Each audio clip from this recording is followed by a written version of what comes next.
Now, if it wasn't bad enough for Blue Origin and their rocket CGI glitching out all over the place the other day, it's going to get even worse. Incidentally, someone tried to defend this video by claiming it was artifacts as a result of the live streaming. Problem was, matey boy, the examples you gave had the same effects happening all over the screen, not just on one particular area, like in this instance. And strangely enough, in this instance, the thing that's glitching out is the only thing on screen that looks like a computer-generated image. Wake up, folks. If you're going to cite some kind of logical reason for this, saying it's a result of artifacts as a result of the compression from live streaming, you need to cite some footage that is acting in the same manner. All the evidence you cited, there was glitching out or artifacting going on all over the screen. No one doubts that. That's real. What's not real is what we see on our screen here. A computer-generated image rocket glitching out. Nothing else is being affected in the screen. Anyway, side note. But if this wasn't bad enough, I've just been sent more footage from Blue Shepard saying, watch it if you dare, Leo. I thought, blimey. And it turns out the most charismatic astronaut there is about to destroy the globe for us with the help of Blue Origin. Bear with me. So I was sent this Blue Origin test run with Mannequin Skywalker, the most charismatic astronaut on the space scene. And it turns out Mannequin is going to expose the globe and Blue Origin even more. This supposedly was cited as globe evidence. It backfired yet again. I won't bore you too much with the video, we'll zoom through it.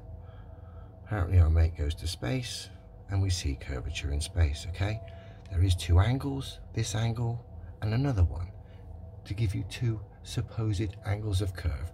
But we're only going to deal with this window. This is the one that's supposedly cited as globe evidence, okay? But what I did, I took a picture of the ground and I took a picture of space. And then I've overlaid them. And surprise, surprise. Let's have a look. Okay, what I've done, taken one picture at ground level, one in supposed space, and then blended them together. Let's have a look. Let's see how the curve shapes up. Again, we're seeing the same supposed curvature at ground level as we are at 330,000 feet. This is cited as evidence. It is evidence of blatant, cunning fraudery.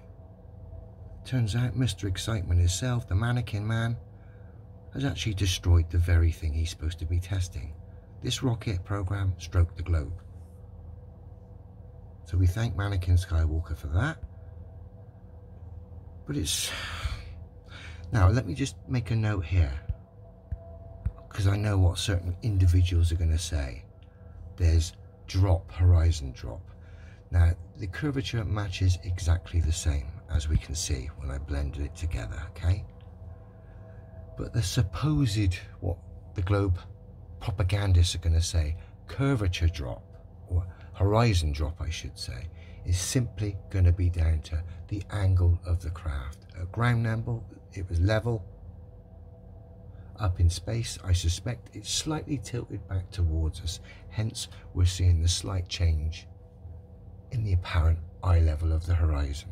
But of course, what tells us what's really going on is the window with the curve, i.e. same amount of curve at ground level that there is at 330,000 feet. And of course, the middle of that horizon is right in the center of the screen. Sorry, I know this is a difficult one for you guys. I like space, but it's fantasy. You know, spaceships going around spheres in a vacuum. Nothing wrong with fantasy, but it ain't reality. You've got to understand the cunning games being played here by these agencies and the people online. This is why it requires good discernment. Cheers.